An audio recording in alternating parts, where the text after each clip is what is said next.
Senator Cruz. Thank you, Mr. Chairman. Returning to Mr. Comey.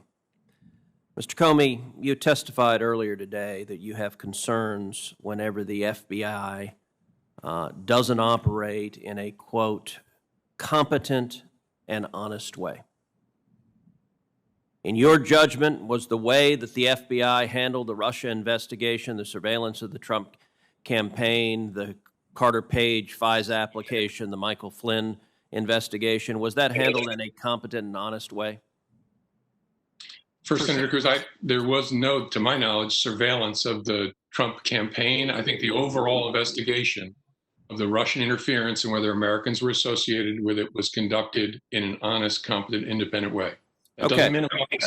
So, Mr. Comey, you're saying it's competent and honest. I assume you've read the Horowitz Inspector General report, which found 17 significant errors or omissions in the Carter Page FISA application. So, in your view, 17 mistakes lying to the court is competent and honest?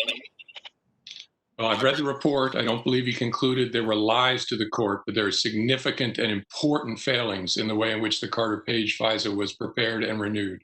All right, Mr. Comey, let's go directly to lies. The Inspector General report concluded that Mr. Klein Smith, an attorney who worked for you in the FBI, deliberately altered an email. He had emailed the CIA to ask if Carter Page was a source. The CIA came back and said, yes, he was a source. And Mr. Klein Smith, your lawyer, altered that email to add the words, not a source, to make the email say precisely the opposite of what the CIA said. And that fraudulent document was then used as a basis for a fraudulent submission to the FISA court. You believe that is honest and competent, Mr. Comey? I don't believe you've offered an accurate summary of the Horowitz's findings. Mr. Comey, I have the report right in front of me. Page 254 describes how the lawyer, specifically the words, and not a source, had been inserted in the response, directly reversing what the CIA says. Was it practice in your FBI to fraudulently alter evidence that you submit to federal courts? It was not the practice in the FBI to fraudulently alter anything that's presented to federal courts. Well, it is difficult to say that an investigation that featured fraudulent evidence is competent and honest. But let's move on to something else. The predicate of much of this investigation was the Steele dossier, which has now been totally discredited as garbage.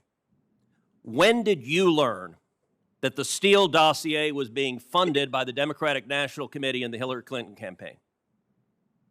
Again, I believe your predicate is inaccurate, but I first learned of the Steele dossier in late September of 2016 and understood that it was funded by political opposition to President Trump, or candidate Trump. I didn't know the specifics of which part of the opposition, but I knew that it was political opposition research funding.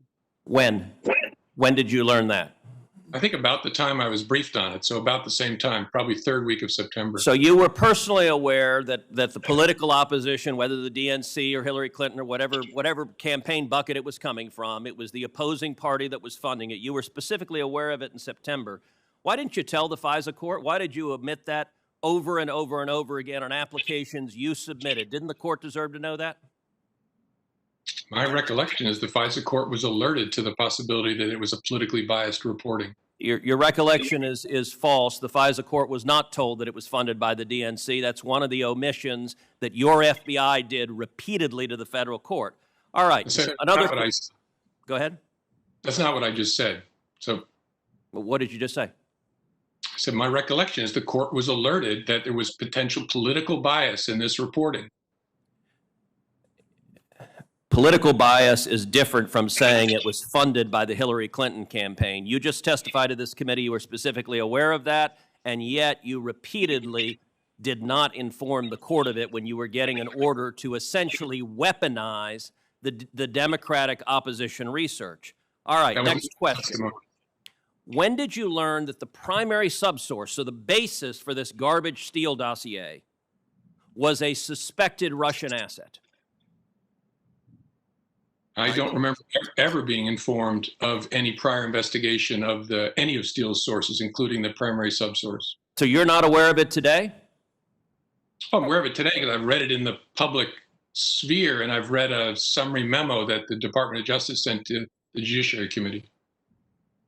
I would note the primary subsource was subject to FBI investigation, a counterintelligence investigation from 2009 to 2011, and I will read some of what the investigation was. The primary subsource approached two individuals who were about to enter the Obama administration and indicated that if, quote, the two individuals at the table did get a job in the government and had access to classified information and wanted to make a little extra money, the primary subsource knew some people to whom they could speak, is trying to recruit spies against the U.S. government. You have a Russian agent that is the basis for an FBI investigation, and the FBI is the one who had investigated them.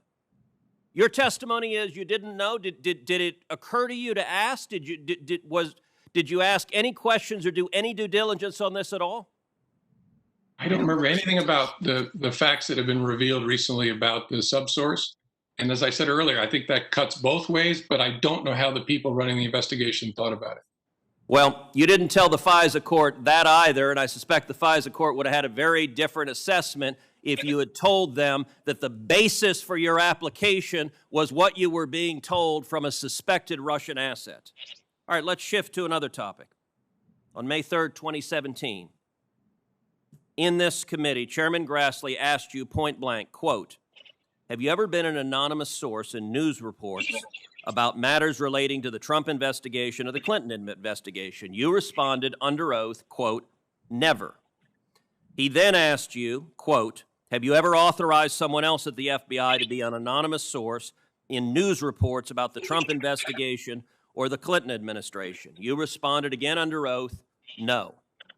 Now, as you know, Mr. McCabe, who works for you, has publicly and repeatedly stated that he leaked information to the Wall Street Journal and that you were directly aware of it and that you directly authorized it.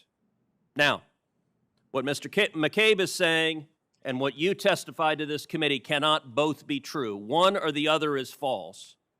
Who's telling the truth? I can only speak to my testimony. I stand by what the testimony you summarized that I gave in May of 2017. So your testimony is you've never authorized anyone to leak. And Mr. McCabe, if he says contrary, is not telling the truth. Is that correct? Again, I'm not going to characterize Andy's testimony, but mine is the same today. All right, I'm going to make a final point because my time has expired. This investigation of the president was corrupt. The FBI and the Department of Justice were politicized and weaponized. And in my opinion, there are only two possibilities: that you were deliberately corrupt or woefully incompetent. And I don't believe you were incompetent. This has done severe damage to the professionals and the honorable men and women at the FBI because law enforcement should not be used as a political weapon. And that is the legacy you've left.